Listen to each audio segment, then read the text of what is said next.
उद्धव ठाकरेंच्या हस्ते मनसेच्या दीपोत्सवाचं उद्घाटन। राज ठाकरे आणि उद्धव ठाकरेंची सहकुटुंब दिवाळी। शिवसेना मनसेचं दिवाळीच्या शुभ मुहूर्तावर मनोमिलन।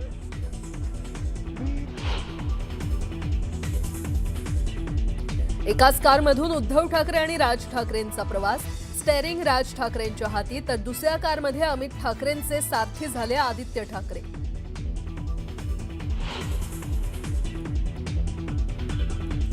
मराठा समाज आणि आमच्यात दरिंदे पाटलांमुळे अंतर। जरांगेंचं टार्गेट ओबीसी नाही फडणवीस। दरिंदे पाटलांचा आवाज मराठ्यांनीच दाबण्याची वेळ। भुजबळांचा जरांगेंवर हल्लाबोल।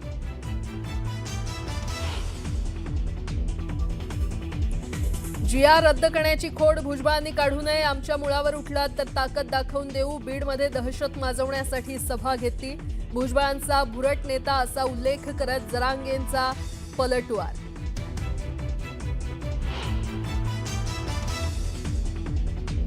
विजय वडेट्टीवार डबल ढोलकी। मराठा समाजाला ओबीसीतून आरक्षण देण्याची केलेली मागणी। भुजबळांनी भर सभेत वडेट्टीवारांचा व्हिडिओज दाखवला।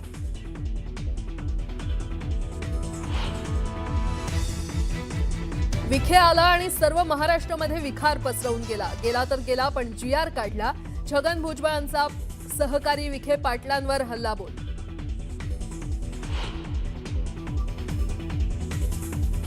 मराठा समाजाला ओबीसीत घालण्याचा प्रकार। ओबीसी आरक्षणाच्या अन्नात माती टाकण्याचं काम सरकारनं केलंय। लक्ष्मण हाकेंचा हल्लाबोल।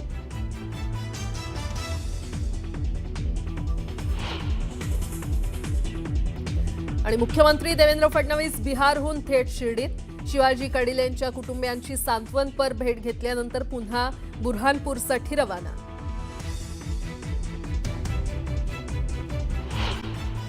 आता गप्प बसणार नाही। ओबीसी आरक्षणासाठी कोर्ट आणि रस्त्यावर दुहेरी लढा लढू असा इशारा छगन भुजबळ यांनी दिलाय। मराठा आरक्षणासंदर्भातल्या जीआरच्या मुद्द्यावरून आक्रमक झालेल्या ओबीसींचा महाएल्गार मेळावा बीडमध्ये काल पार पडला। छगन भुजबळ, धनंजय मुंडे, लक्ष्मण हाके आणि गोपीचंद पडळकर यांच्यासह अनेक ओबीसी नेते यावेळी उपस्थित होते। आरक्षणाच्या मुद्द्यावर बोलताना भुजबळांनी नाव न घेता जरांगेंवर प्रहार केला।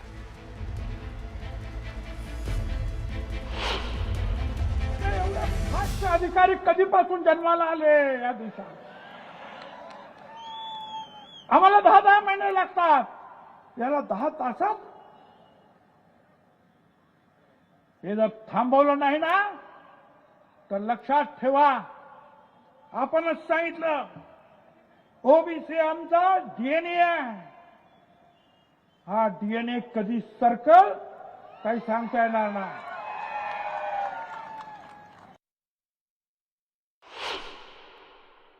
एका मोठ्या नेत्यानं मला फोन केला विरोधी पक्षाच्या की आम्ही जरांगे त्या दरिंदेला भेटायला गेलो तर तुम्ही आमच्यावर टीका करता आणि तुमचे हे विखे पाटील कारण नसताना परत जातायत, तेव्हा तुम्ही काय गप्प बसतात?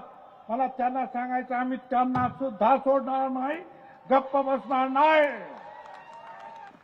आणि या बीजेपीच्या नेत्यांना सुद्धा सांगतोय तुमच्या लोकांना आवरा।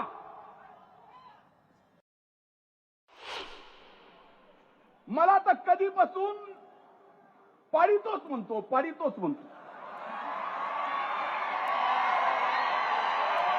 भुजबळ साहेबाला म्हणतो पाडितोच।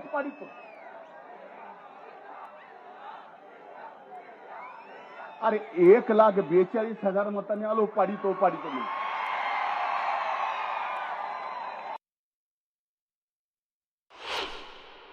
तुम्ही असे माथे कुणाचे भडकू नका।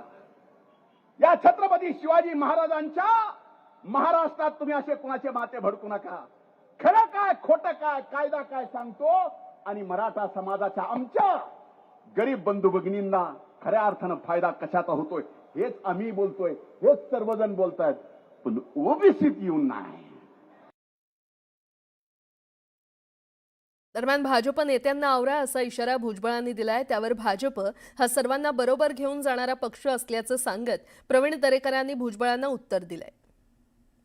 त्याच्यामुळे बीजेपीला आवरण्याची गरज नाही।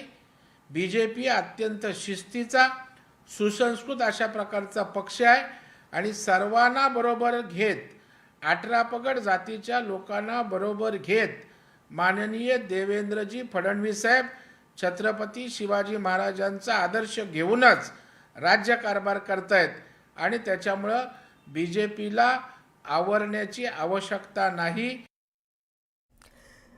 छगन भुजबळांनी महाएल्गार मेळाव्यात विजय वडेट्टीवारांवर सडकून टीका केली आहे. वडेट्टीवार डबल ढोलकी म्हणत त्यांनी भर सभेत वडेट्टीवारांचा जरांगेंसोबतचा व्हिडिओ दाखवला. नगरला आले नाहीत, पंढरपूरला आले नाहीत, बीडला आले नाहीत, कुठला दबाव तुमच्यावर आहे असा थेट सवाल त्यांनी केला. वडेट्टीवारांनी एकच भूमिका घेतली पाहिजे असं म्हणत भुजबळांनी वडेट्टीवारांचा समाचार घेतलाय. आजच आमची भूमिका आहे की महाराष्ट्रातील ओबीसी समाजांना, आपल्या मराठा समाजांना ओबीसीतून आरक्षण द्या, ही माझी भूमिका आहे. परत ऐकायचंय, मराठा समाजाला ओबीसीतून आरक्षण द्या म्हणताय. आता याचं काय सांगायचं आहे? हे सगळं जे आहे फिरतंय, सगळं व्हायरल होतं. वडेट्टीवार, एकच मुद्दा घेऊन तुम्ही उभे राहा, आम्ही तुमच्या बरोबर आहे. पण जरांगेच्या तिथे जाऊन एक बोलणार, मराठा समाजाला आरक्षण दिलंच पाहिजे म्हणून. अंबडच्या मिटिंगमध्ये येऊन तुम्ही सांगा आम्ही तुमच्या बरोबर आहोत, नंतर आमच्याकडे आमचा परत पाठ फिरवणार. हे कसं काय शक्य आहे? आणि म्हणून मी त्यांना सांगितलं, त्या संपादकांना, बघा हे व्हिडिओ, तासाला जर तुम्ही बदलायला लागलात तर ओबीसी समाजाचा घात होईल. बीडमधल्या सभेत बोलताना भुजबळांनी विखे पाटलांवरही निशाणा साधलेला आहे. दुहेरी लढाई लढणार आहोत. एक तर न्यायदेवतेकडे आणि दुसरा जो आहे रस्ता तर आमच्याच बापाचा आहे, लक्षात ठेवा.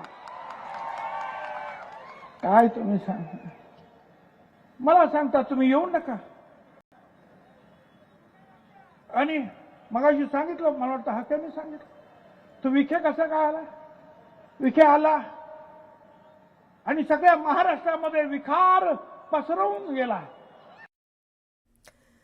बीडमध्ये झालेली सभा ही ओबीसींची सभा नाही, त्या जिल्ह्यावर दबाव निर्माण करण्यासाठी घेतलेली सभा असल्याचं मराठा आंदोलक मनोज जरांगे म्हटलेले आहेत. मराठा समाज हा 50 ते 55% आहे. राजकीय अस्तित्वासाठी त्यांनी आज सभा घेतली. मराठ्यांच्या पोरांचं वाटोळं करण्यासाठी घेतलेली ही सभा आहे. मराठ्यांच्या कुणबी नोंदी आणि जिया रद्द करण्यासाठी हे काम करत आहेत. मराठ्यांना आपली ताकद दाखवावी लागेल, आम्ही कुणालाही भीत नसल्याचं जरांगे म्हटलेत. तोडीस तोड उत्तर द्यावं लागेल असं जरांगे म्हणालेले आहेत. भुजबळांना वातावरण खराब करायचंय, भुजबळांना मुख्यमंत्री फडणवीस अजितदादांना बदनाम करायचंय असंही जरांगे म्हटलेत. जातीय दंगली घडणारे बीडमध्ये त्यांनी दहशत आणि भयावह वातावरण तयार केलंय. आज त्यांनी काही नेते हाताखाली धरले, त्यांचे भाषण बघा. ते पूर्ण भय निर्माण होईल अशी परिस्थिती त्यांनी निर्माण केली. गृह मंत्रालयानं तो जामीनवर आलेला आहे, त्याची जामीन रद्द करावी. नसता राज्यात अराजकता माजविल तो रक्तपात घडून आणील. गृह मंत्रालयाने हे लक्षात ठेवा, त्याची जामीन रद्द करा. बीडमध्ये झालेली सभा ही ओबीसींची सभा नाही, त्या जिल्ह्यावर दबाव निर्माण करण्यासाठी घेतलेली सभा असल्याचं मराठा आंदोलक मनोज जरांगे म्हटलेले आहेत. मराठा समाज हा 50 ते 55% आहे. राजकीय अस्तित्वासाठी त्यांनी आज सभा घेतली. मराठ्यांच्या पोरांचं वाटोळं करण्यासाठी घेतलेली ही सभा आहे. मराठ्यांच्या कुणबी नोंदी आणि जिया रद्द करण्यासाठी हे काम करत आहेत. मराठ्यांना आपली ताकद दाखवावी लागेल, आम्ही कुणालाही भीत नसल्याचं जरांगे म्हटलेत.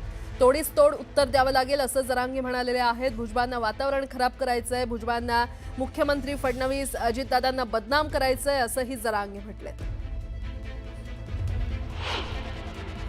जातीय दंगली घडणारे बीडमध्ये त्यांनी दहशत आणि भयावह वातावरण तयार केलंय. आज त्यांनी काही नेते हाताखाली धरले, त्यांचे भाषण बघा. ते पूर्ण भय निर्माण होईल अशी परिस्थिती त्यांनी निर्माण केली. गृह मंत्रालयानं तो जामीनवर आलेला आहे, त्याची जामीन रद्द करावी. नसता राज्यात अराजकता माजविल तो रक्तपात घडून आणील. गृह मंत्रालयाने हे लक्षात ठेवा, त्याची जामीन रद्द करा.